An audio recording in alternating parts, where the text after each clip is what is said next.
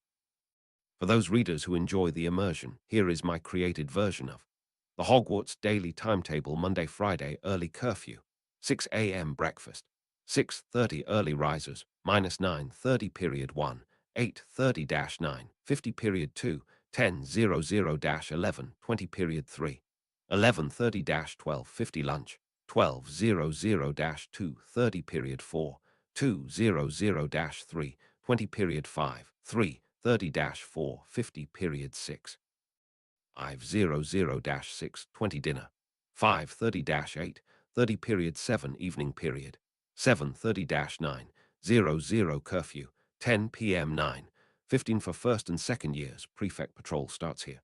Curfew shift 10 p.m. 12 a.m. Midnight shift 12 a.m. 2 a.m. Graveyard shift 2 a.m. 4 a.m. Saturday and Sunday have extended meals and no class. If you've ever been to college or uni before then, this might look somewhat familiar to you. And this is my structuring of how Hogwarts works in general. There are some changes to how it was in canon, so you might want to give this a skim. For OWL students, years 1-5, core and non-core compulsory classes, OWL years, are all split into 2 sections, each containing 2 houses. Electives, to prevent overlapping with others, are single section. This isn't so far-fetched as they are electives, meaning not everyone will choose them. In the event of having a large class, the professor will just deal with it. I'm very aware of how teacher life works, but magic renders a lot of that pain null. For NEWT students, years 6-7, all classes at this level are single section. Please review and let me know what you think. Also, as I always say, if you have any questions, please don't hesitate to leave them in a review or PM me about them. I'll be happy to clarify anything you need. 5. The longest week ever. I wonder what it would be like to be a taste tester for Birdie Bart's every flavored beans. Do they actually have to taste grass to make sure it's accurate? Luna Lovegood to nobody in particular as she was wandering around somewhere.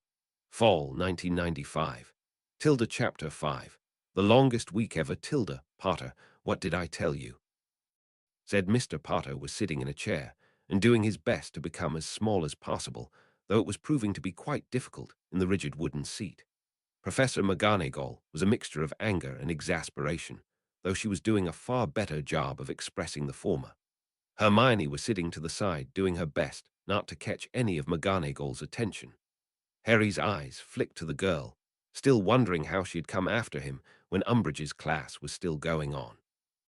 As a matter of fact, how did she know where he would have gone to begin with? McGonagall cleared her throat impatiently, waiting for an answer. To watch my temper around Umbridge. And I've just been told she's in the hospital wing. Harry looked up at her in shock. Does that sound like watching your temper? You're going to get yourself expelled at this rate. She's where? He said quickly, jumping to his feet. Professor, I swear I didn't do anything to her. He looked to Hermione for support. Hermione, tell her. Miss Granger, please explain what happened regarding Professor Umbridge, said Professor McGonagall, frowning between Harry and her. Hermione fidgeted slightly in her seat, now under both of their gazes. Harry, after you left, Professor Umbridge tried to follow you, but somehow got really, really bad burns when she grabbed the door handle. Hermione shuddered a bit. It looked awful. She ran to the hospital wing, screaming her head off. Didn't do it. Hermione, you know I didn't. You were the last one to touch the handle, and you broke everything a few seconds earlier, she said, looking at him apologetically. You probably heated it without meaning to. Harry scowled at the desk in front of him and crossed his arms, sitting back down with a huff. Well, good. The bitch deserved it. Harry James Potter. He flinched heavily. There was something about Minerva McGonagall saying his full name that made him feel so incredibly in danger. Still, he rounded on her.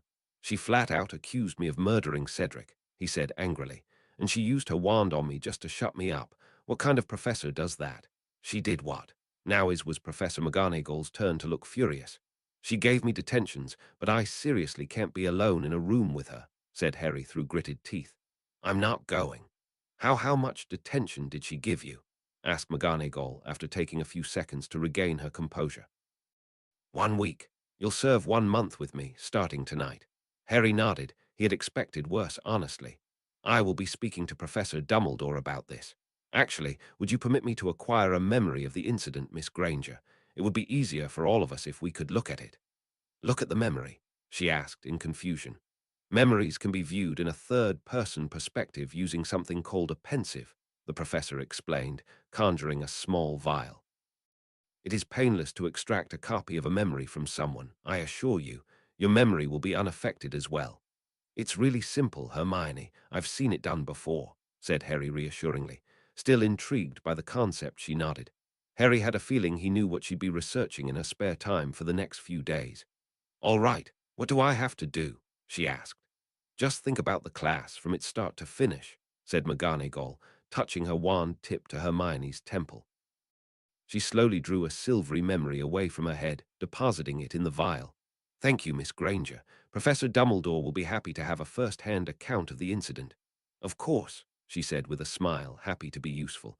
Now you both may go, though, Potter. I suggest a little discretion tonight. She opened the door of her office. Right, sorry, Professor. I'll be back here after dinner. XX, I'm sorry, Hermione, said Harry after a few corridors of walking. Moment that they had left Professor McGonagall's office, they had fallen into an awkward silence that contained nothing but uneasy thoughts for Harry. He wanted to say something, defend himself and his actions. Umbridge had deserved everything he threw at her, and then some. Still, whenever he was about to start, he was pulled up short by the glances Hermione kept giving him. Did she think he would explode in anger again? Their echoing footsteps against the walls were like small slaps to his conscience. Sorry, she said quickly, a little jumpy at finally being addressed. I lost control back there. Did I scare you? Hermione looked at him somewhat guiltily before shifting her eyes away. Only after you stood up a little, she muttered. Harry's heart fell even more.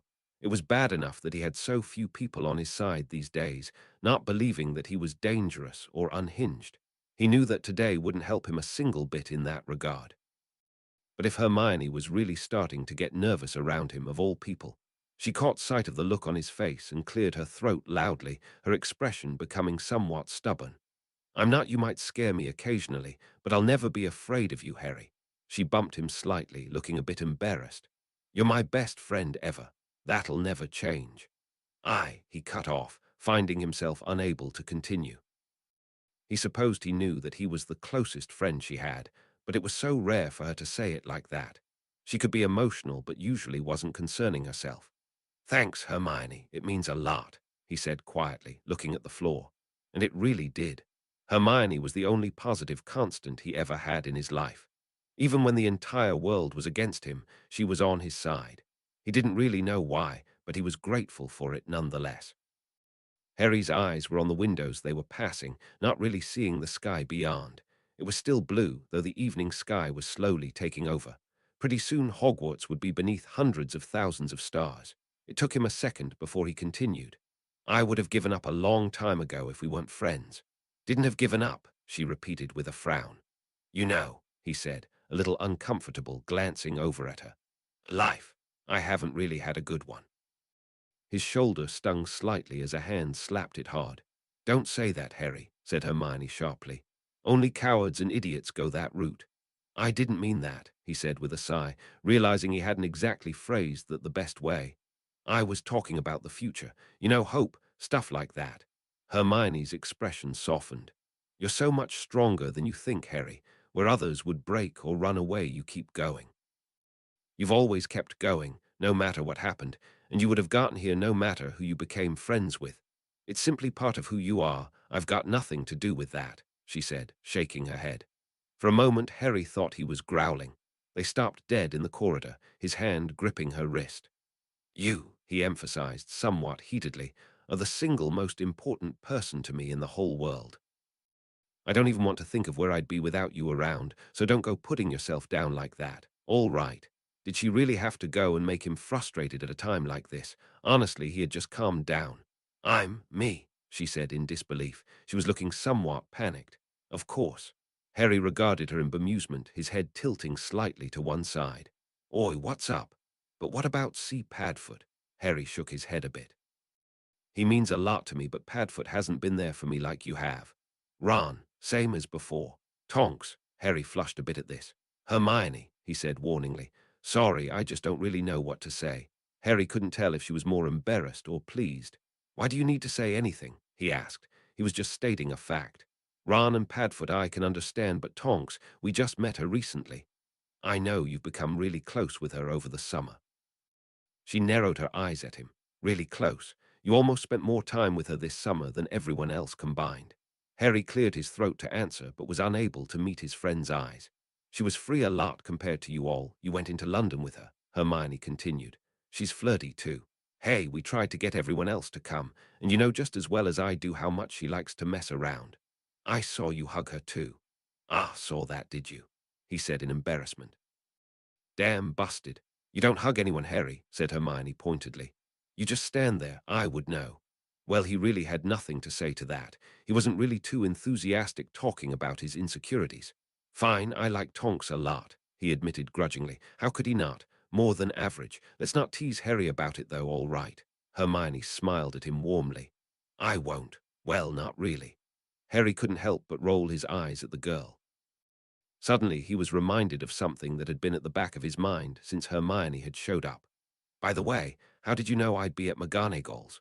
Just a feeling, she returned automatically, shrugging. Harry felt a sudden surge of affection for his bushy-haired friend. He put an arm around her shoulders and gave a small squeeze, letting her go after a second. He immediately continued walking down the corridor. Let's go then, I'm hungry. Hermione stood there for a second before jogging after him, not even trying to suppress her cheerful grin.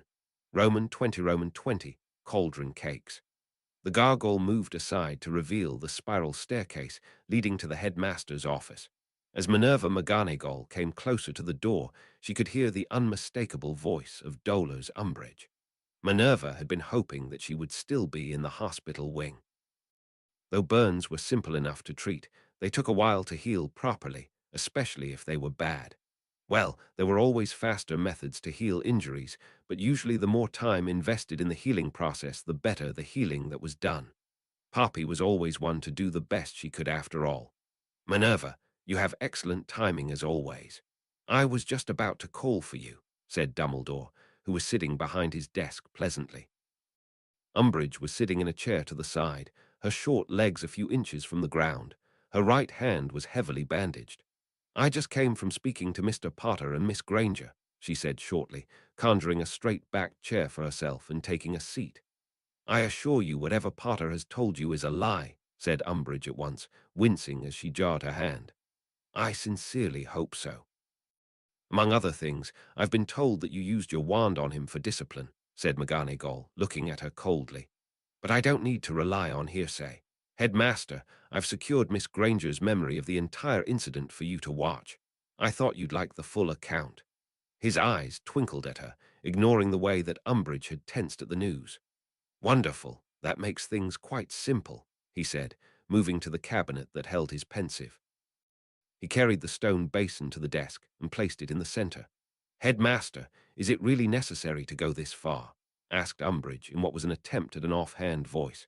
I would think that my word as a member of the staff. Ah, yes, but when such an easy method presents itself, why not use it? Said Dumbledore cheerily, cutting her off. Now, Minerva, if you would. McGonagall let the memory slide into the basin where it swirled around and formed a picture of the defense classroom. Dolors, after you, he said politely. Biting back a comment, Umbridge touched the silvery pool with a finger and was instantly drawn in. Dumbledore and Minerva followed after exchanging a look. A number of minutes later they re-emerged, Umbridge looking distinctly more red in the face, Dumbledore neutral, and McGonagall suppressing a feeling of distinct satisfaction. Well, she began, after taking her seat again, I'll admit I've never seen Potter lose it quite like that before.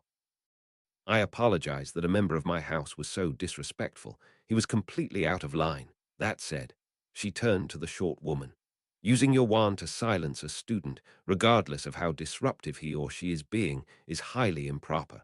If you were having such a difficult time with him, then you should have sent a student to fetch myself. I would have straightened him out immediately.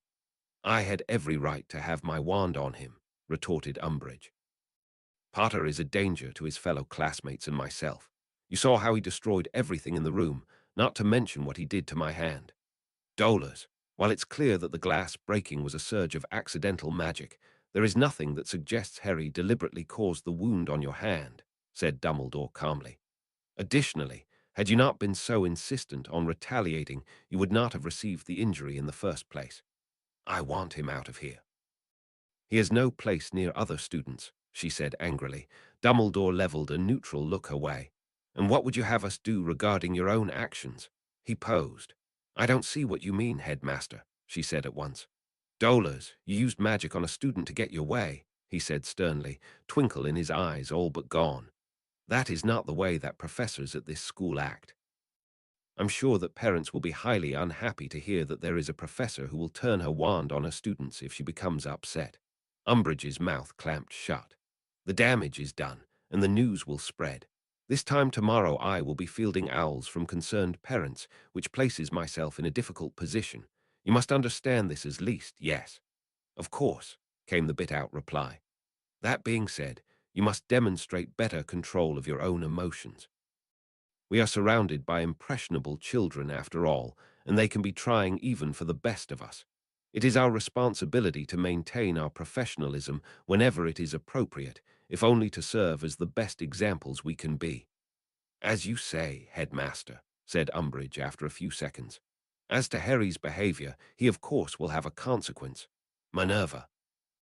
I've already given Mr. Potter more than triple the maximum amount of detention Dolors assigned him, all of which will be served with me. Umbridge made to protest, but McGonagall cut her off. We are not trying to provoke another incident after all, Dolors. To that end, I actually have another suggestion. Please, Dumbledore prompted with a smile. While she did not handle the situation in the best way, Dolors is still quite right that she should not have to deal with such a thing in her class, nor should her other students have their education so severely disrupted. I propose that we remove Potter from defense against the dark arts until his consequence has expired. I believe being away from the classroom for an extended time will build a respect for what he would be missing.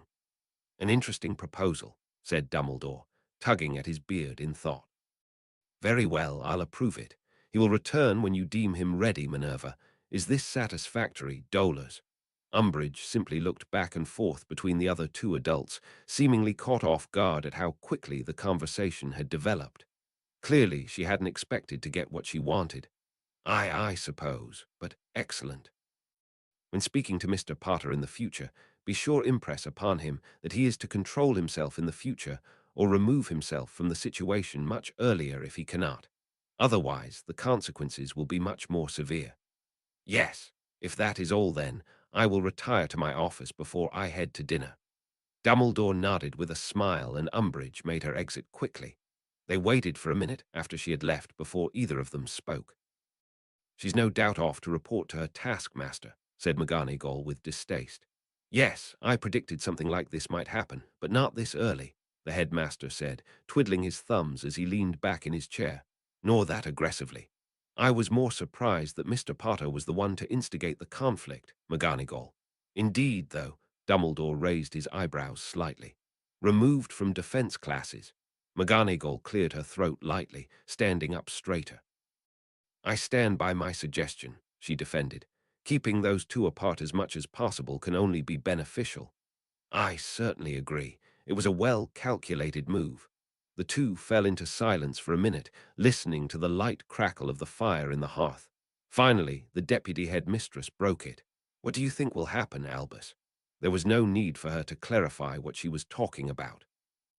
Dolores will no doubt begin to make her bid for power here soon, though in what way that can happen I have no idea, he said, tugging at his beard slightly. Considering how well it worked the first time, Cornelius will more than likely pass another educational decree. We can only hope that things do not escalate too quickly. And Potter, he has, understandably, built up a great deal of frustration this past summer. It isn't surprising to see him lose control when given such a convenient outlet. Not ideal, of course, but Dumbledore gave a small nod, as if acknowledging that some things were unavoidable. I don't think I need to remind you that, for the most part, Potter was in control during that whole affair, said McGonagall stiffly. I would think he needs to work on restraint more. Restraint comes with maturity, and maturity comes with time and experience, was Dumbledore's reply. He will be fine. In the meantime, please do your best to support him however you can. I am maintaining my distance in the interest of keeping our relationship less apparent to unsavory individuals. He is in my house, she said at once, as if that explained everything. Dumbledore smiled. So he is. Roman 20, what are you so happy about? Nothing, said Hermione, smiling contentedly as she dug into her food with energy. She and Harry had met up with the others at the Gryffindor table for an early dinner. The news of the incident with Umbridge had spread through the school faster than the news that Harry was a Parseltongue, and there had been students from all four houses at that particular incident. That, coupled with a bandaged Umbridge, who was looking quite frustrated trying to do everything left-handed, pretty much made the muttering that permeated the Great Hall all about a single topic, Harry's outburst, and everything that came with it. Harry, of course, was completely used to such things, so it didn't bother him much, and he mostly ignored it. Come off it, you're grinning like mad, said Ron thickly through his potatoes, a couple bits falling back to his plate. Hermione just looked at him revolted. Ron, you are disgusting. Harry, who had a good idea as to what was making her so happy and was rightly embarrassed by it, immediately engaged himself in conversation with Neville. So what's the most insane rumor you've heard so far?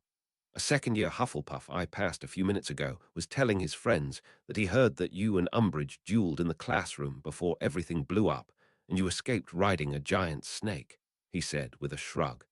No idea where the snake came from. Only consistent part between rumors is you blew everything up. I wish that was what had happened, well, minus the snake, he said, shaking his head. I bet I would have turned her into paste. She does seem a bit incompetent, he said after a second. Though honestly, you never know when it comes to people. Harry followed his gaze to see Umbridge fumbling with her fork in her left hand. He thought about how much it would suck if his right hand got damaged in a duel and he couldn't hold his wand. What then? It wasn't like he was any good with his left hand. There's an idea. What? Said Neville, who hadn't been paying attention, absently watching the back of Hannah Abbott's head. Nothing, responded Harry, looking down at his own left hand. He should learn how to cast with his left hand as well. It would be incredibly awkward at first, but the payoff would be immense. He made a mental note to add that to his training schedule. Perhaps he would just use his wand in his left hand all the time. Once he got good enough, he could swap off in the middle of it. Once they were done eating, they headed back to the common room to relax, Neville going up to the dorms to take a nap. Hermione was all for them getting a head start on their homework, but Harry managed to convince her to let it go for just one day. Well, mostly. Hermione still kept one of her books open in her lap, while they chatted about the school's reactions to his claims. "I don't get it," said Harry, his voice aggravated. "How is it that everyone doesn't believe me now when a few months ago they believed Dumbledore?" "To be honest, Harry, I don't think they really did," said Hermione with a frown. "You've got to understand what it was like for us. We were only able to see certain parts of the maze. The inner bits were completely obscured by something. So we all waited anxiously to see who won, and then you appear holding a dead Cedric and talking about him. There was literally no visible proof to your story at all. It was chaos where we were." Admittedly, she had a point. Considering how he felt when he returned, he imagined he must have looked absolutely mad. He quickly pushed the thought of that night away. It was without a doubt one of the worst nights of his life, and he had no desire to think about it. "Right, plus no one wants to believe he's back," said Ron, looking into the fire. "Stupid," muttered Harry, glancing at a clock. It was 7:45. "All right, I'm off to my detention. I'll catch you both later." As 8 o'clock finally came around, Harry knocked on Professor McGonagall's door, wondering what she'd be having him do for detention. Not that he was looking forward to it, but without a doubt it would be better than anything that Umbridge might come up with. To his surprise, McGonagall opened the door herself, stepping out and closing it behind her. "Right on time, Mr. Potter. Follow me then, we've a bit to talk about." "Ah, right." He frowned at her back as they left the office behind. Considering that she was supervising his detention, he'd imagined it happening in her office like all the others he'd served under her care. "Firstly, as you are no doubt wondering, I am taking you to a different professor's room to serve your detention," she explained after a few seconds. "Something has come up suddenly, and I find myself unavailable to monitor you during this time during most evenings." "Oh, where are we going then?" he asked. "You'll see eventually." "Rather." She seemed to be looking round for the right thing to say, but couldn't exactly place it. In the end, she just said, "Was it really necessary to provoke Professor Umbridge like you did?" Harry's expression immediately became grumpy. "She's trying to prevent us from learning magic when Voldemort is running around, so yeah," he said flatly. "Besides, you have to know that stuff she's done working for Fudge. If I had a galleon for every innocent person she's tried screwing over, I'd be the richest person in the country." McGonagall let out an almost imperceptible sigh. "Well, I've honestly never seen you lose it quite like that, Potter, but if it had to happen then the first day of class was probably best." Harry just looked at her baffled. "Wait, you're not mad. I'm more disappointed that you lost your temper and started that whole affair to begin with," she said stiffly, sending him another stern look. "I expect better from you. The future, I expect you to be more mindful of the situation, and if you feel that you are losing control, then you are to remove yourself. I will not tolerate you endangering your peers like that again." At this, Harry's expression fell greatly. "I really am sorry for the way I acted. I didn't mean to put people at risk like that. I just lost control." "Well, what's done is done, and then the consequences are as they are. You have been removed from defense against the dark arts indefinitely." "What?" Harry stopped dead, stunned. "I got kicked out of the class. In essence, yes." Rage burned in Harry's gut. "That damn, it was my idea, Potter, and was immediately extinguished." "Ah, why?" he finally managed to say. "I'm sorry," McGonagall said dryly, eyebrows raised minutely. "I didn't realize you wanted to be in Professor Umbridge's class so much." "Of course I don't," he denied instantly. "But," Harry's eyes suddenly widened in realization. "Oh, for the whole year." "Until I deem you ready to return," she corrected. "Wow, thanks. I suggest against taking it that way. Please remember this is a very aggressive consequence, and I still expect the best from your skills in defense topics. You're not to slack off in the slightest. Yeah, between me and the rest of the school, I'm probably the last one you want to be worried about in that department." McGonagall pointedly ignored the comment, instead motioning to the door they were approaching. "We're here." A quick scan told Harry that they were outside the Ancient Runes classroom. McGonagall gave the door a short knock before entering, Harry right on her heels. "Ah, good evening, Minerva," came a female voice from further in the room. "Is this the student you've brought for me?" "Yes, Bathsheba. I apologize for the short notice." "Nonsense," Professor Babbling dismissed easily, walking over to them. "I'll take good care of him." "Do remember this is his detention," McGonagall responded, though not unkindly. Harry looked between the two women in interest. If he had to say anything, it seemed like his head of house was actually quite fond of the Ancient Runes professor. She even had a little smile on her face. McGonagall turned back to him, all traces of cheer long gone. Professor Dumbledore has tasked me with reminding you that you are working to control your emotions. I will add to that it is just as important to consider wisdom to guide them. If this happens again, there will be severe consequences you will no doubt regret. Am I understood? Yes, Professor. Good, she said with a nod. To that effect, you will serve an hour a night with Professor Babbling helping her with whatever she needs. Feel free to keep him longer if you'd like, she added to the pleasantly nodding Rune's professor. He will do whatever you require of him without complaint. So I won't be writing lines or anything like that? Asked Harry, surprised. Of course you will, McGonagall said dryly, a wave of her wand causing the very materials he'd be needing to appear on the nearest table. How much brain power does it take to write? I will maintain control of my emotions at all times. Very little, I imagine, he said with an internal sigh. How many times? Until it sticks. Good evening. And with that she left. Oh, I wish I could do that. Harry looked over to see Professor Babbling still had her eyes on the closed door.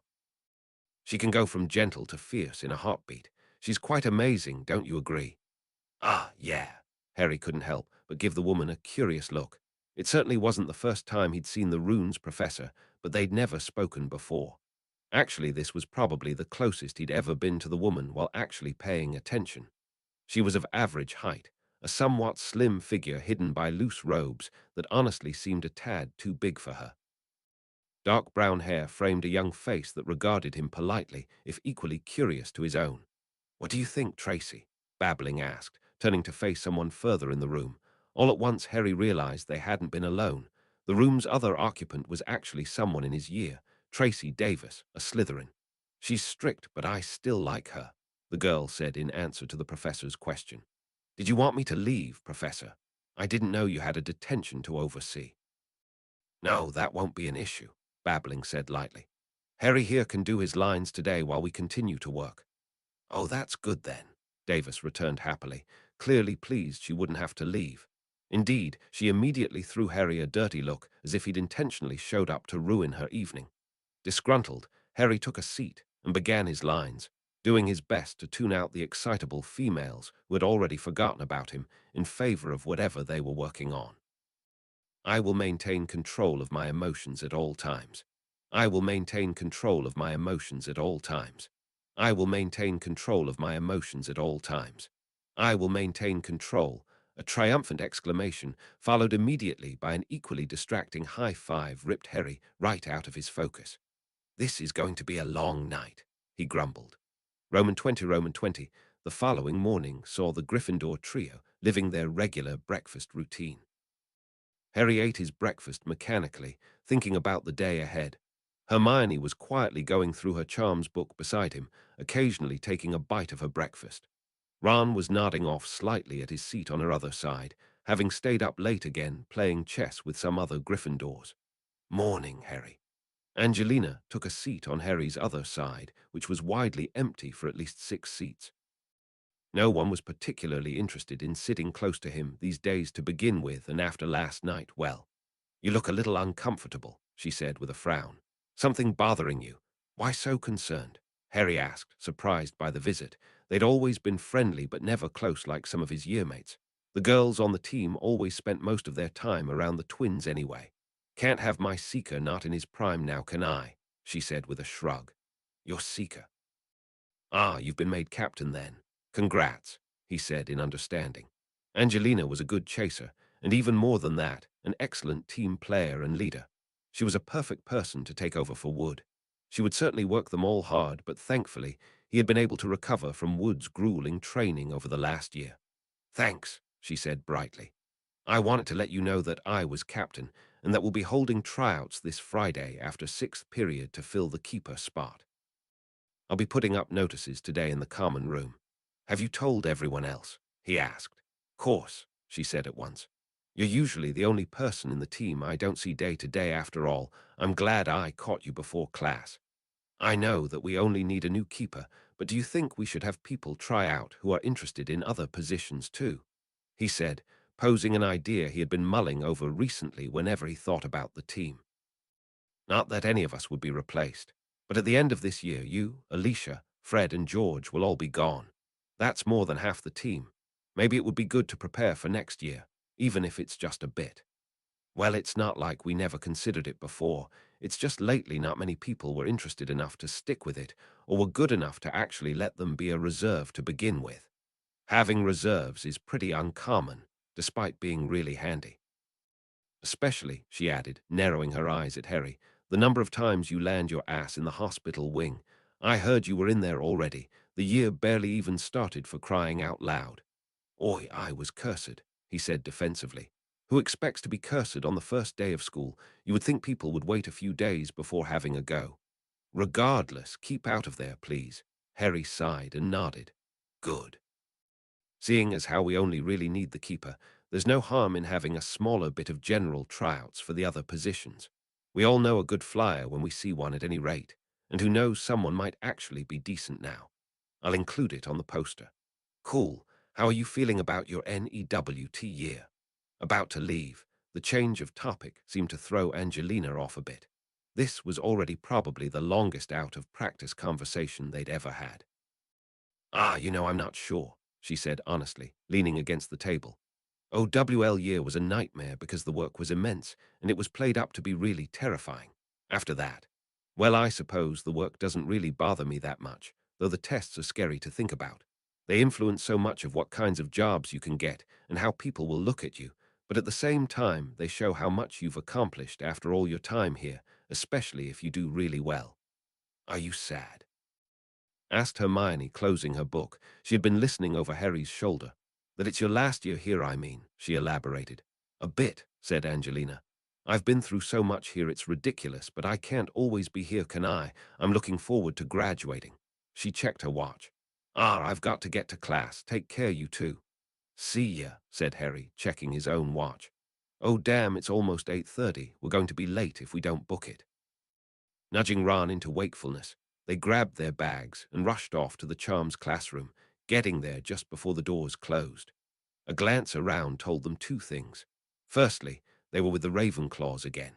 Secondly, though they had made it on time, there were almost no seats next to each other. Telling Hermione and Ron to take the two on one side, Harry ended up sitting next to the quiet Sue Lee, who watched him out of the corner of her eye but made no move to say anything to him. At least she didn't shy away from him. Good morning, class, came the high-pitched Professor Flitwick, posed as usual on his desk. I hope you've all had your fill of breakfast, because you'll surely need the energy for all that we're going to be doing in here. Now, I don't think I need to remind you that at the end of this year, you will be sitting your OWL examinations, which are incredibly important, as they will influence your futures for many years to come. If you have not already given serious thoughts to your careers, now is the time to do so. This year, we will be working especially hard to complete our coursework so as to give us enough time to review near the end of the year, not to mention simply because this year's workload will be at least twice what we've had to go through before. There was a collective groan at this, but it was fairly subdued. Charms was probably the most common favorite class for a large majority of students. If any type of difficult work had to be endured, then the Charms classroom was really the best place to have it happen. Of course, considering how the previous day had gone, the concept of work overload looked to be fairly consistent through all of their classes. Harry's next class was Transfiguration, which was right after lunch. Like with potions, Transfiguration was with the Slytherins, but unlike with potions, no one tried to get away with anything. Professor McGonagall was far too sharp and exceedingly fair to boot. She'd just as soon condemn a Gryffindor as a Slytherin to point deductions or detention. You cannot pass an OWL without serious application, practice, and study, she said severely to the class. I see no reason why anyone in this class would not achieve an OWL in my subject. However, slack off, and you will find it to be your undoing in more ways than one. Now, she waved her wand at the blackboard, we move straight into it, vanishing spells. These are nowhere near as difficult as conjuring spells. However, they are among the most difficult magic you will be tested on in your exams. Hence why I am introducing them to you now. By the end of the lesson, only Hermione managed to vanish a snail which they were each practicing on. Apparently, there was a hierarchy to things that could be vanished, and their difficulties, including a set of things that could not be vanished, as their complexity was either too advanced or for some other special reason. Considering that snails must fall into the lowest category, things were looking grim for everyone. Of course, they technically had a whole school year to get it right, but still. Harry hoped he'd be able to work it out later on when he wasn't surrounded by distractions. They only had one period of transfiguration that day, so they would be getting into the theory during their double period the next day. "Blimey, this is ridiculous," grumbled Ron, as they made their way out to the grounds for care of magical creatures with Grubblerplank, who was taking over until Hagrid returned, whenever that was. "We've got homework in every class we've had so far. An essay for Binns, an essay for Snape, an essay for Flitwick, and you know we'll be getting the ringer after McGonagall's double period tomorrow. We still haven't even been to care of magical creatures, herbology, or divination yet either. Umbridge will probably give us something on Friday too, since she couldn't yesterday." "What do you expect, Ron?" said Hermione at once. "This is the hardest year we'll ever have. We've been told that for ages. You can't slack off like you normally do, or you'll fail badly." "Same with you, Harry. I appreciate the concern, Hermione, but I think I'll manage all right in the end," he said, feeling a little annoyed, but deciding not to attack back like Ron was currently doing. She really was trying to look out for them both in the end, even if she came off as a pushy academic at times. He couldn't blame her for it in the slightest, though. His and Ron's past actions really spoke for themselves in the end. Care of magical creatures was, if anything, pleasant. They just had to sketch Bowtruckles, which ended up becoming their homework for those who didn't finish. Their last class of the day, herbology, was par for the course as well. Not only was it yet another class they had with the Ravenclaws, making the only class that Gryffindor actually had with the Hufflepuff's history of magic. It came complete with an OWL speech, dire warnings for those who enjoyed slacking off, and a promise for more work than they ever would want in a lifetime. The only person who looked reasonably happy about any of it was Neville. Sprout, like McGonagall, was holding off until their double period to assign them homework.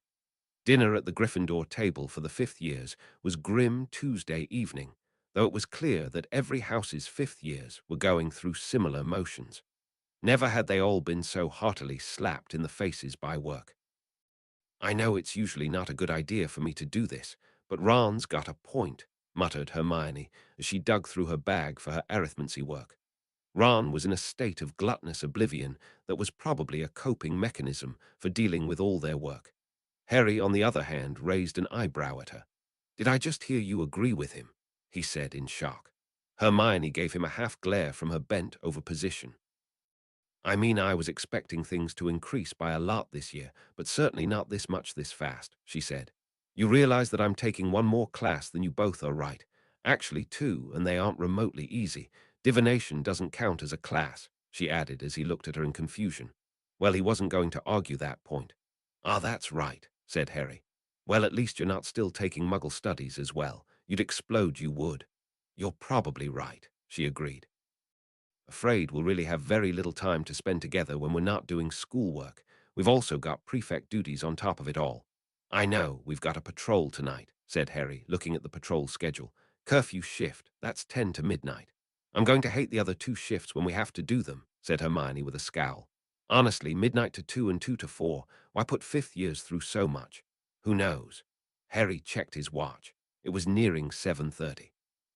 "I'm going to head out. Detention. I'll meet you at the prefect's room before 10. Yeah, see you then. I've got a bit of a surprise. Should make patrols much easier."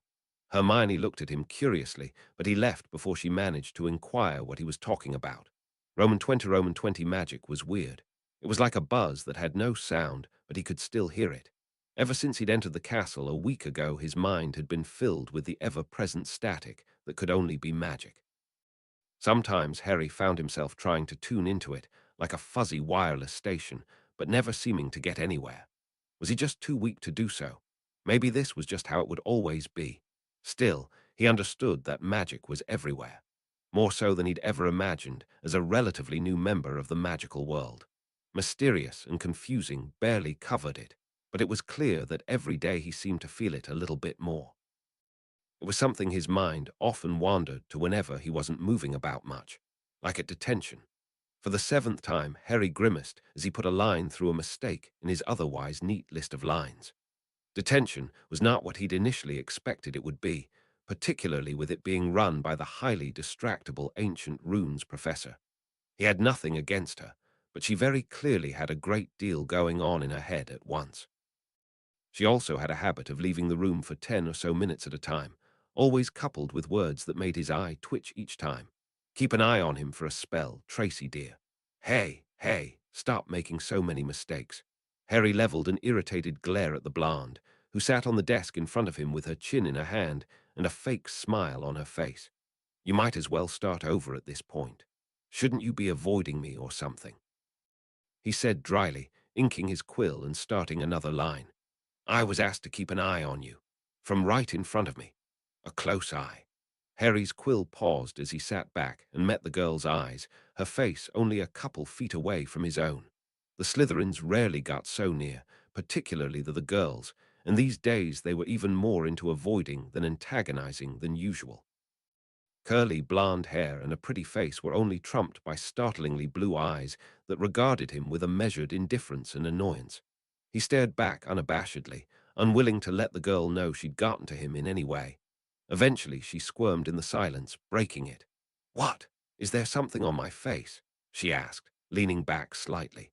Only years of ignorance and prejudice, Harry said waspishly, returning to his lines with a feeling of triumph. It wasn't often he was able to land a shot on one of the more clever Slytherins. Looking down at his parchment, he missed the look of utter shock on the girl's face. It rapidly shifted to one of anger as the classroom door opened once more. So sorry, dears, Babbling said as she entered, arms full of fabric. Tracy, are you ready to continue? Of course, Professor, she said quickly, shooting Harry a scathing look. The Gryffindor let out an inaudible sigh. Why was she even here so much?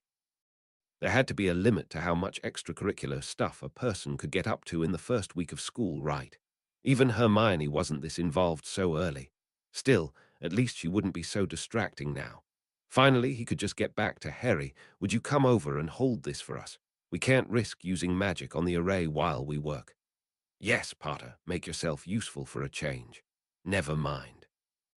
Roman 20. It was just before 10 when he entered the prefect's lounge, grumbling to himself about excitable runes professors and their equally annoying proteges. The only reason he'd even been able to leave his detention was due to him saying he had prefect duties that evening, else she likely would have kept him well past curfew. Hi, Harry, said Heidi, smiling at him. She was seated near the center of the room with a disapproving Hermione. You just made it. Ready for your first patrol? Yeah, suppose so, he said, still looking around the room to avoid his friend's gaze. The prefect's lounge was as lavish as the bathroom it was situated next to, filled with couches, some desks, and large windows. It was a lot like a miniature house common room, though this room held colors from all the houses mixed together. There were also bookshelves with school-related texts and a stretch of wall dedicated to the current month's patrol schedule. You ready, Hermione? More than you are, that's certain, she said flatly. You should try to be more punctual, you know. Cut me some slack. I was only just let out of detention, he complained. Still better than Umbridge, I'd imagine. Loads and loads. Ahem, said Heidi pointedly, getting their attention. I just wanted to tell you both good hunting. I know patrol can be a pain in the rump, but it's actually pretty important. Just rely on each other, not that I think you won't be able to handle it, she added quickly. If you find a student out of bed, get them back to their common room at once. Keep a record of anyone you do find and what they were doing, because that goes to their head of house. Clear. We'll do our best, said Hermione at once, making Harry chuckle. She elbowed him and he turned it into a cough. Yes, ma'am, he said more seriously. Great, then get out there and come back here at midnight, she said with a nod. The next shift will be waiting here to take over. If they aren't, don't worry about it, that's on them. Oh, and of course, keep out of trouble yourselves. Thanks, we'll be fine, Harry assured her, pushing Hermione lightly through the door, ignoring her protests. She'd be singing a different tune in a few minutes anyway when he reminded her of a certain magical map they happened to be in possession of. Honestly, if not for the Marauders map, he'd probably have turned down the prefect badge from the start. Roman 20. Harry stared in silence at the ceiling of his four-poster bed. His night had been filled with a dream of Death Eaters and werewolves, another peek through the window of Voldemort's mind. They were planning to make contact, but remained wary of something. Whatever that may have been, he didn't stick around long enough to find out. Now he just lay there in the early hours of the morning, mind wandering, constantly coming back to the same worrying observation. His scar didn't hurt anymore. Normally this would have been cause for joy. His scar used to hurt almost whenever he just thought about Voldemort, let alone the times the man was feeling a particularly strong emotion. That went double for any dream visions he'd get. There was nothing more unsettling than taking a ride behind Voldemort's eyes and then get a multiple-hour migraine after. Yet ever since that day during the summer, his scar had been just that, a scar.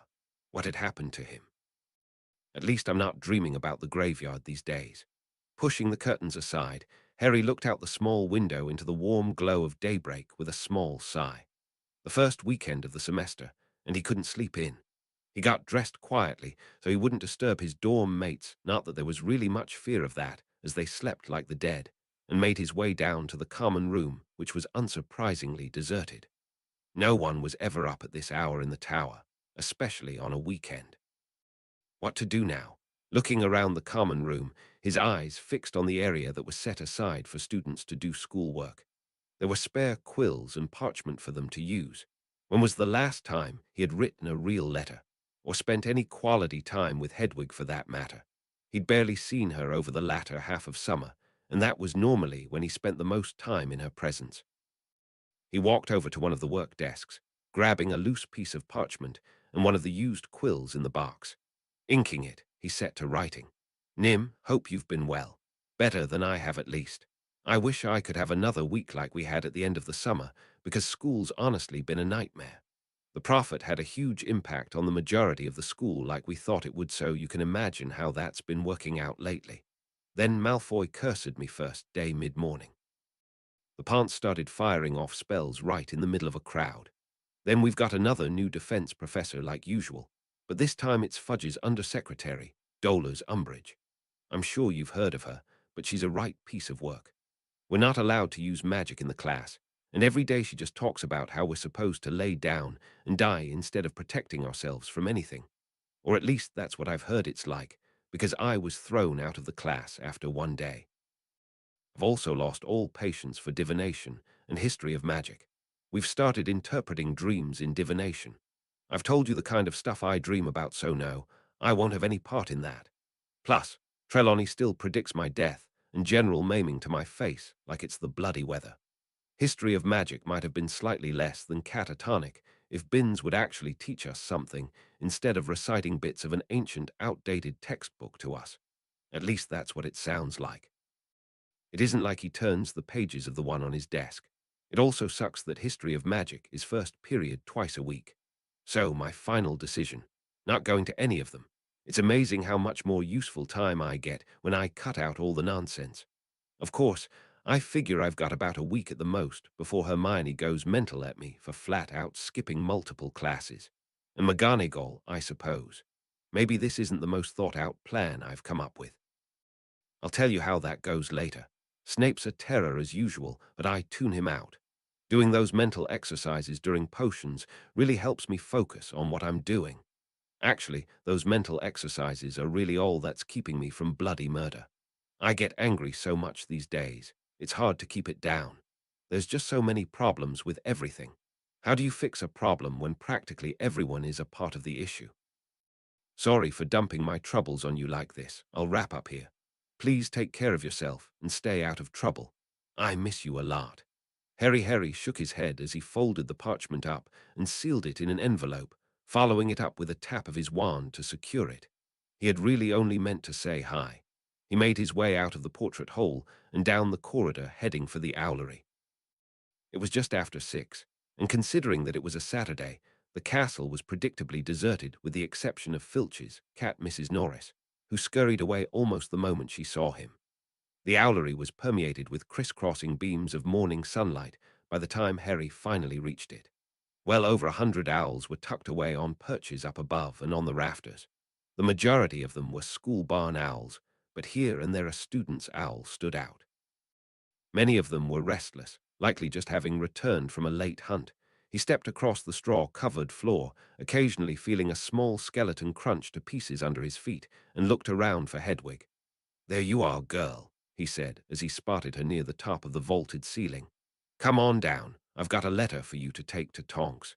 She swooped down and landed on his shoulder, lightly nipping his ear once. "How have you been?" Hedwig gave a low, indignant hoot and threw a look of contempt back up at the rafters. Following her gaze, Harry could see a few owls shuffling around and watching them shiftily. He looked back at Hedwig, eyebrows raised. "Don't tell me you've got boy problems," he said with a grin, scratching the owl along her neck. "Must be tough being so popular." Hedwig gave a louder hoot, flapping her wings a bit, which made Harry laugh. "Well, if they're bothering you, then tell them to lay off. You've got to be stern with them, else they'll never leave you alone." Glare. "Hey, don't give me that look. I'm not taking care of your problems for you. Do you see me trying to get dragons to solve mine?" Another hoot, completely unimpressed. "Come on, do I look like an owl to you? How should I know?" A sudden cough made him turn around quickly, Hedwig squawking indignantly at the sudden motion. Cho was standing in the doorway, wearing robes over what were clearly pajamas. They had little tiny snitches on them that he swore were fluttering in place. "Hey," said Harry at once, petting Hedwig to calm her down. "Ah, hi," said Cho, looking embarrassed. "I didn't think anyone would be up here this early. I woke up really early and realized I hadn't sent this last night like I meant to. It's my mum's birthday." She held up a small parcel and a letter. "Ah, fancy that." They fell into a bit of an awkward silence as Cho moved to one side of the room and coaxed down one of the school barn owls. Who were you talking to just now?" she asked, her attention divided between tying the parcel to the owl and Harry. "Oh, Hedwig here's got boy problems," said Harry, glancing back at his snowy owl. "Sounds like a couple of the student owls have taken a fancy to her, but," Hedwig gave a flat hoot. "As you can see, she's not really impressed." Cho stood there for a moment before succumbing to peals of laughter, using the sill to keep herself upright. She continued to laugh until the barn owl hooted rather loudly, and she regained some control of herself, finishing tying the letter and parcel and tossing the owl out the window. "You mean all that time?" She lost her voice to more giggling before calming down and shaking her head a bit, causing her hair to dance behind her. "I'm sorry," she said, wiping an eye. "You're giving relationship advice to your owl with a straight face, and I just couldn't help it." Harry couldn't help but grin. Seeing Cho cheerful like this wasn't something he got to see often, especially recently. Sunlight glinted off of her dark hair prettily, and he almost missed what she said next. "I can understand, though," she continued, walking over to stand next to him. "She is a very beautiful owl." Hedwig puffed herself up a bit at this, and Harry laughed at his vain owl. It was a moment where their eyes met, and Cho moved slightly closer, pressing against his personal space. An indignant hoot from Hedwig made them both start. She gave Cho a narrow look before making a sharp sound at Harry. "I am not," he said quickly. "Go on then, the sooner you go the sooner you'll get to rest." "Bloody bird," he grumbled under his breath as Hedwig soared off over the forbidden forest. Cho just gave him an odd look. "You're not really talking to your owl, are you?" she asked tentatively. Harry broke off as he realized how odd he must look. "I've spent a lot of summer time with Hedwig, so I guess sometimes I do feel like I understand her pretty well." They made their way out of the owlery and back downstairs slowly, enjoying each other's company, though little was said between them at that point. "Were you sending a letter to family?" asked Cho after a bit. "Just a friend," he said automatically. "I'm going to head to breakfast now. I'm starving." He glanced over at Cho. "Want to, come sit with?" "Sorry, I'd really like to, but I'm not exactly ready for the day," said Cho apologetically. "I need to head back to the dorm. Next time, though." "Ah, true," he said, looking at her pajamas. Cho quickly pulled her robes tighter around her, turning red. "You don't need to be embarrassed, they're cute." Of course, that just made her blush harder. "I'll see you around, Harry," she said quickly, heading back to Ravenclaw Tower as rapidly as she could. "Yeah, bye, Cho." Harry watched her walk out of sight with a small smile before continuing to the Great Hall. Maybe things weren't looking so bad between them after all. Roman 20, Roman 20. "Harry, you both really should be doing your homework." "Come off it already," said Ron in annoyance. "Quidditch is just as important as class. We need to be practicing." Ever since Ron made the team the previous evening, he'd been talking about Quidditch non-stop. It wasn't that different from what normally happened, but it was certainly driving Hermione somewhat mad. His negligence about his schoolwork was something she was already unhappy about. At this point, she didn't even try to argue with him. Harry, on the other hand, was a different matter entirely. "Harry," she repeated sternly. "Hold on, Hermione," he said quickly, putting up a hand to stop Ron from saying anything that would get him into hotter water. "I'm perfectly aware of how much work we have, but I've actually already done a fair bit of it. I stayed up late last night and finished Flitwick's and McGonagall's homework. Still need to do Sprouts and Snape's, but I can do that after practice. It's good to take breaks." Ron and Hermione both looked at him in surprise. Ron because he thought Harry was just as behind as he was, and Hermione because this was completely out of the ordinary. "Oh," she said, caught off guard. "Would you like me to check them over?" Harry could tell that she wanted to make sure he didn't rush through it, but was honestly grateful that she was concerned for him. "Yeah, that would be nice. They're in my bag next to my bed." "Are we gonna go practice or what?" asked Ron impatiently, clearly eager to get away from talking about homework. No doubt he was wary of the intense wrath he would incur if Hermione ever truly understood how behind he was, and it was just the first week. "Right, let's go," said Harry, standing up. Their brooms were in the Gryffindor locker rooms, so there was no need to head back to the common room. "Hermione, keep a copy of the Prophet for me, would you?" "I never get rid of mine right away, so no worries there," she said, tapping her own. "You going to talk to him?" "Yeah, I'll see what he knows about it." Hermione nodded. After reading about Sturgis Podmore's arrest, the three agreed that the best course of action was to contact Sirius through the mirror to see if they could get more accurate information. Sure, they might not learn something new, but they really had nothing to lose by asking. XX. The remainder of the morning went on about as smoothly the rest of Harry's life had been progressing lately. Despite having a fairly good session of practice with Ron, in which he played chaser against him keeping, Ron's confidence was bottomed out by his nerves at being at the first practice coupled with their incredibly annoying audience.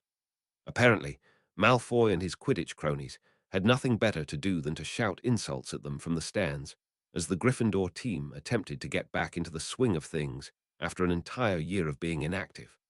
Fortunately for Harry, he was in prime shape as always. His position was almost solely reliant on his flying ability, and that never seemed to ebb.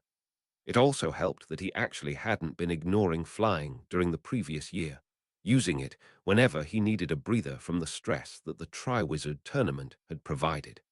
Suffice it to say, he had often found himself in the air for one reason or another. Back to the practice, a passable summary of events would be that Katie was injured and had to go to the hospital wing, causing practice to end early. Just ask the Slytherins who were watching. "Weasley, I don't know if they told you, but being a keeper means you need to be able to catch the ball. You know, I'd bet Weasley would actually make a pretty good seeker. He could spot a speck of gold from over a mile away, not to mention chase after it faster than anyone else." "Ooh." Right through her hands to her face, and she's been a chaser for how long? Maybe they should switch her with Weasley. She could block the goals with her fat head. Wow, Weasley's got some arm. Look at all that blood. Must have broke her nose or something. Atta boy, Weasel, show us what you've got. Or it's over. Nothing like a comedy show to brighten your morning, eh? Harry sighed as the remainder of the team entered the changing rooms. The Slytherins were obnoxious as always, but at least they were fairly civil about it this time. He pulled off his Quidditch robes and stowed them back in his locker. They wouldn't need washing at all since he had only been in them for such a short time. Practice usually lasted a couple hours at least. "Ron, you need to ignore crap like that," said Angelina, crossing her arms as she looked at the new keeper with a frown. "If you can't handle them, then you'll break during the matches." "Sorry," he mumbled, looking at the floor. "I'm still not completely used to this yet." Angelina's frown slowly faded, and she patted him on the shoulder. "No worries, Ron. We all have nerves at the beginning. I wouldn't have let you onto the team if I didn't think that you could handle it, and besides, you've certainly got the ability. Just practice getting into the zone and blocking everything else out. The hoops, too. Just block, block, block. Do some meditation if that helps. Earplugs, curse them off." "I don't care, whatever it takes." "Right, I will." he said with a nod, though still not meeting her eyes. That was still good enough for her. Good. The captain turned to her friend with a heavy sigh. All right, Alicia, let's go check up on Katie and those idiots. They walked out of the changing room, the door closing softly behind them. All right, Ron, asked Harry, walking over to him. Do I look all right? I was bloody awful, he snapped, glaring at him. No, you weren't, said Harry patiently. Besides, just like Angelina said, it was your first practice. It'll take a little time to get used to it. Plus, everyone's still a bit rusty after not playing for so long. Yeah, well, we can't all be bloody brilliant at everything like you, said Ron, walking past him and out of the room. Harry just stood there gritting his teeth in frustration. He let out a sigh as he took a seat on one of the benches, stretching out on his back. He was in no rush to get back. His homework could wait for a few minutes. Roman 20, accuracy course, version 1, he said to the room, getting up and tossing the towel he had been using to the side, where it vanished into thin air. Harry stretched a bit as the room reconfigured itself for his request. He had earlier discovered that the room was easier used by spending time creating specific rooms and almost committing them to memory by giving each a name. It was wholly unnecessary, as the room could just as easily read his thoughts, but it helped streamline the process some, especially if the shifts were large. This one in particular was the most basic spell accuracy setup there was. The space was fairly empty with large stationary targets all over the place at varying distances. Harry turned from the targets and looked down at a book that had appeared on a stand, already opened a number of pages in. The Art of Combat, a Millennium of Advancement. This was one of his own that he had lent to the room from the collection that Sirius had snuck into his trunk from the Black Library. He was currently open to the second section of the first chapter, Piercing. Seriously, can't get over how awesome this room is, he muttered, turning a page before letting the book and its stand vanish.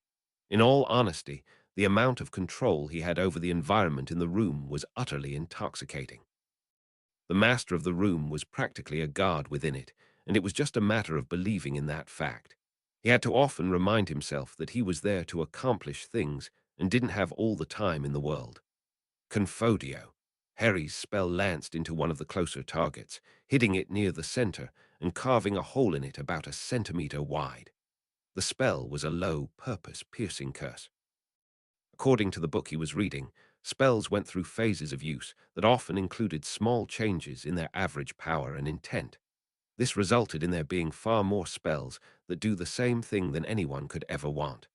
Depending on what people wanted, a few of those spells would become well used, and the others would fade away into time, bring about a new phase, and the process repeated. It's easily argued that they were all the same spell, and in a sense they are.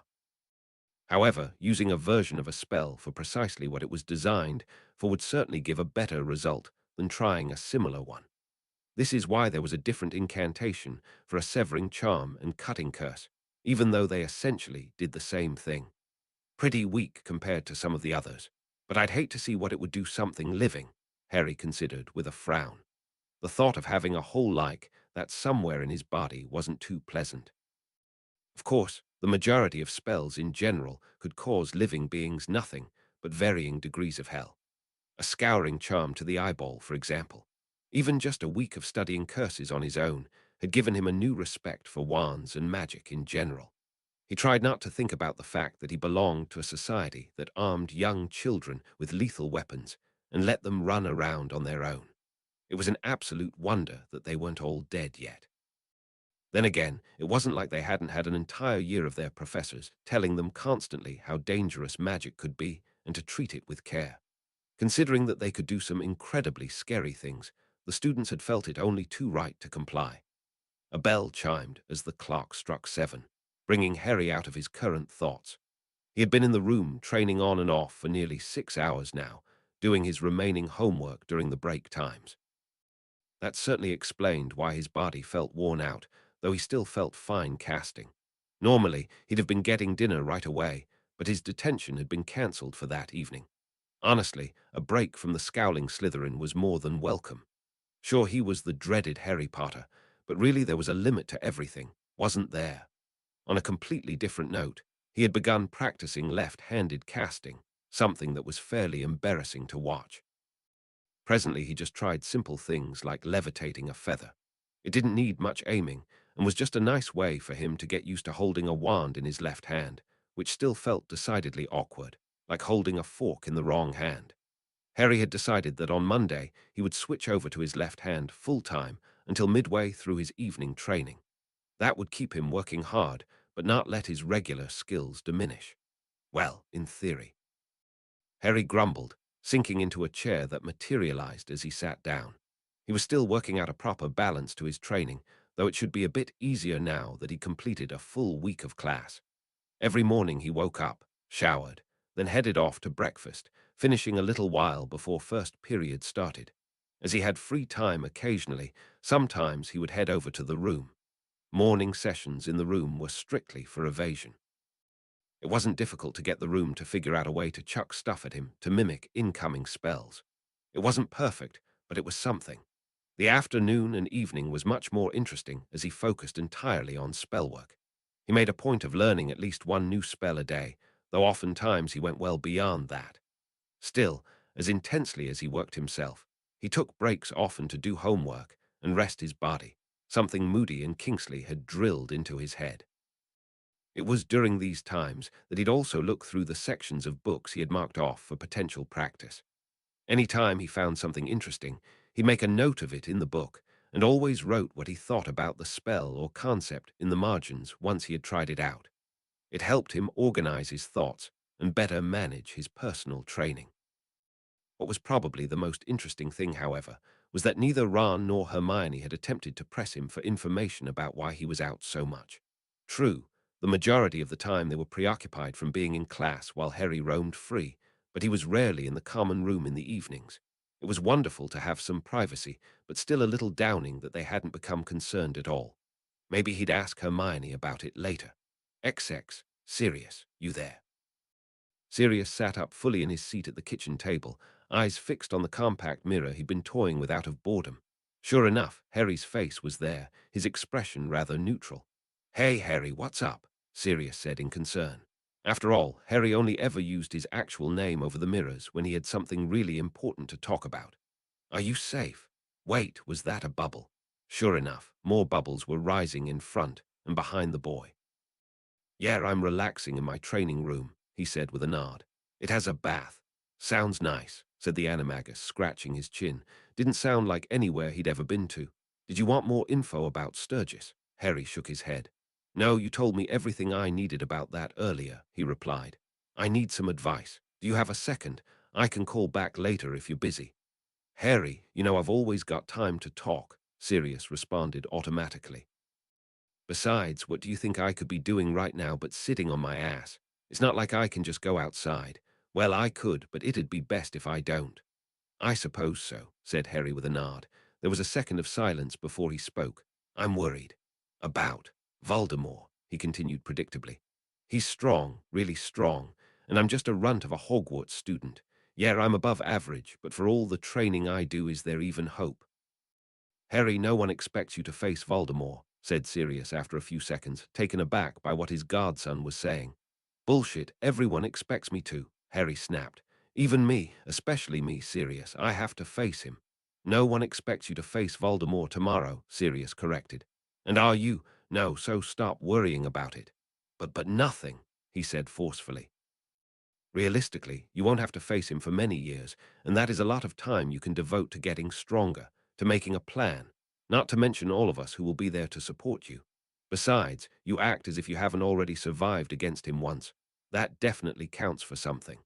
This immediately brought a scowl to Harry's face. "Dumb fucking luck, Sirius," he said coldly. He'd just come back from what was essentially the dead. I'm not surprised he wasn't on the top of his game. I know what it was like years ago when he was at the height of his power. People died left and right, muggles and wizards alike. People were terrified of his name. They are still terrified of his name. Whenever it was spoken, he would appear like a grim reaper. That kind of fear is ridiculous. You remember the London massacre of '78? Sirius' expression darkened. "Of course, I remember, Harry," he said, not pleased that it had even been brought up. "Your grandparents were killed in that fight, along with over 100 others. That incident was also what convinced your mum and dad to get married right away out of school and have you fairly shortly after. Life wasn't something people could take for granted anymore. Harry ducked his head apologetically. I'm sorry. I didn't mean to bring up bad memories.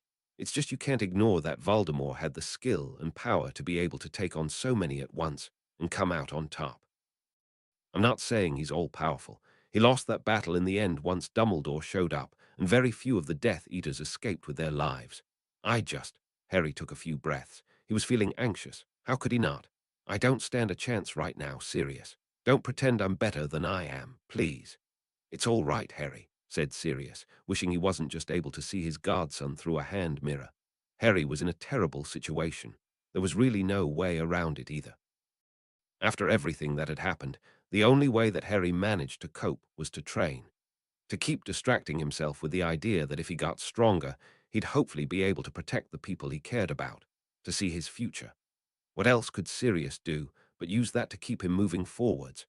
Harry had an incredible amount of willpower and would stop at nothing to see his friends safe.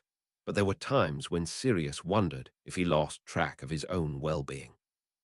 It was one of the big reasons that no matter how dire any situation seemed, Sirius still did his best to treat Harry like a kid, when appropriate, of course. Sorry, it just bothers me, he apologized. Well, you'd be crazy not to be bothered by it, agreed Sirius. Just don't let it take a hold of you. I'll remind you that even Dumbledore was a snot-nosed kid once. Please, he was born with that beard, Harry said with a small grin. I stand by what I said before you left, Sirius continued, smiling at the joke. I think you've got a ton of potential. Work your ass off, and I know that you'll make it into the only one he ever feared club. Harry cracked a full smile at that. But don't forget to have fun too. You are 15 after all. I'm serious. I know you are dope, said Harry, eliciting a grin from the man. That joke just never gets old for you, does it? Not one bit, thanks. Roman 20. Harry took his time heading down to dinner, his mind still full of thoughts from his conversation with Sirius earlier. His godfather was right. He was worrying about something he had no direct control over. What he could do was keep working to prepare. And so he would. That was all there was to it. Shaking such thoughts from his head, Harry focused on the room he was standing in. It was late, and not many people were still hanging around in the great hall to eat. Still, weekends were much more flexible about the students' eating habits and tended to be somewhat more free-form. Looking over at the Gryffindor table, Harry saw Angelina and Alicia sitting about a third of the way up. Katie must have still been in the hospital wing. Hey, mind if I join you? He asked, walking over to them. They both looked up, almost as if they were surprised to see that someone else other than themselves existed. Oh, hey, Harry, said Alicia, smiling at him slightly. You don't need to ask, Sit wherever you want. Harry took a seat next to her, placing himself somewhat across from Angelina. What's wrong? He asked at once, his own smile slipping as he regarded the two girls. They certainly were lacking their usual playful air, Alicia especially. She was always pleasantly jovial about most things, and it was quite off-putting to see her like this. Not still thinking about practice, I hope. Don't worry, it'll all work out. No, it's not that, said Angelina with a shrug. Alicia and I have just been talking a bit about things, and it's made us a bit tired, I suppose. Like what? Angelina regarded him with narrowed eyes. You're prying, Potter, she said dangerously. Harry quickly put his hands up, feeling put out. Sorry. Why don't we tell him? Said Alicia, tilting her head to the side a bit. Angelina looked at her in surprise. You're kidding. Well, why not? Harry won't say anything, said Alicia. Plus, I'll feel better if I complain to someone else other than you and Katie. Angelina just rolled her eyes and shrugged. Whatever. Said Harry warily. You really don't have to force yourselves. I was just hoping I could help you out a bit. Sure, they were friends of his, but they were also seventh-year girls, and there wasn't a single one of them in the entire school that he was interested in pissing off. Boys. Harry looked over at Angelina in confusion. Sorry.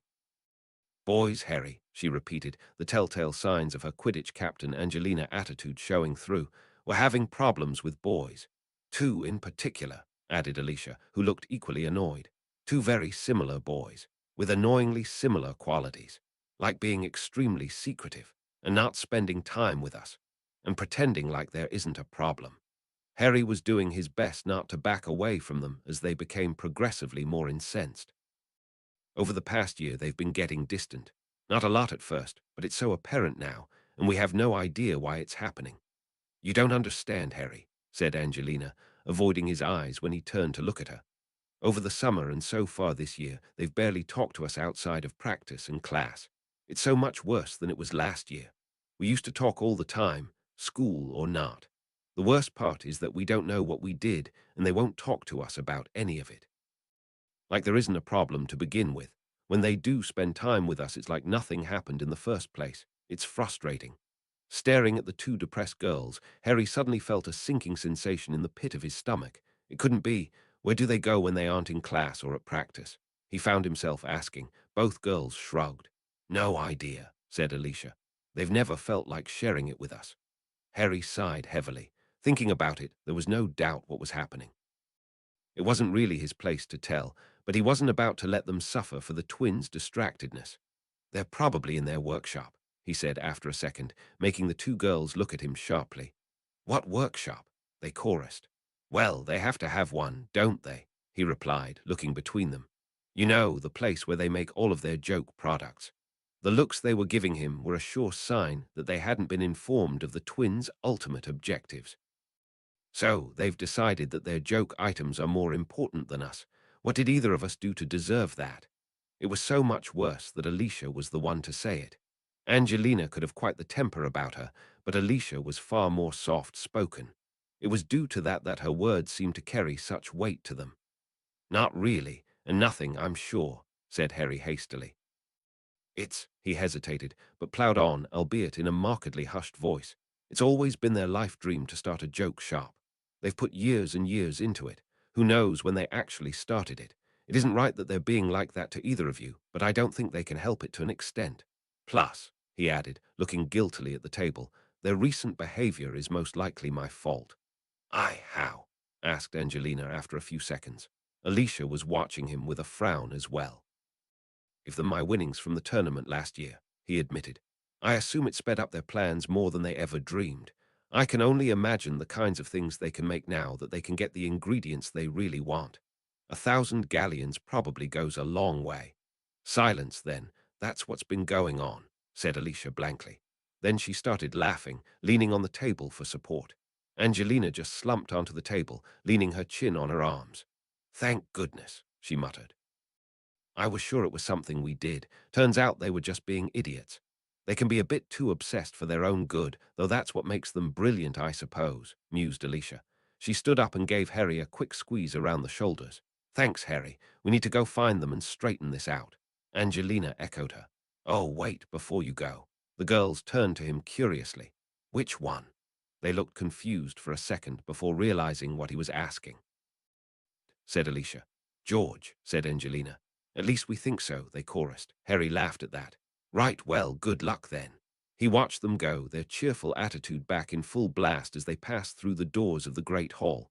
That was very nice of you, said a voice behind him.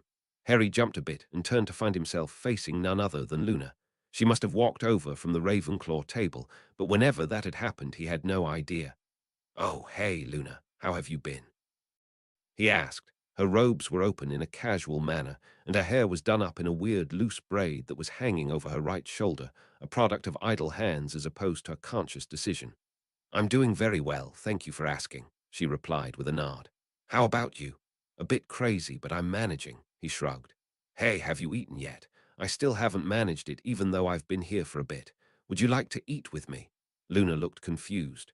You mean here? She asked, befuddled. Or at the Ravenclaw table, if that makes you more comfortable, he continued. It's not like there's a rule against it. You don't have to if you don't want to. Oh no, I'd love to, thank you, she said with a bright smile, sitting down next to him at once. As they stocked their plates with food, Harry peppered Luna with questions about her classes and likes. It was interesting how once you got past the fact that she believed in a whole host of creatures that were more than likely to be imaginary. Though, considering that magic actually existed in the world, who could really tell in the end?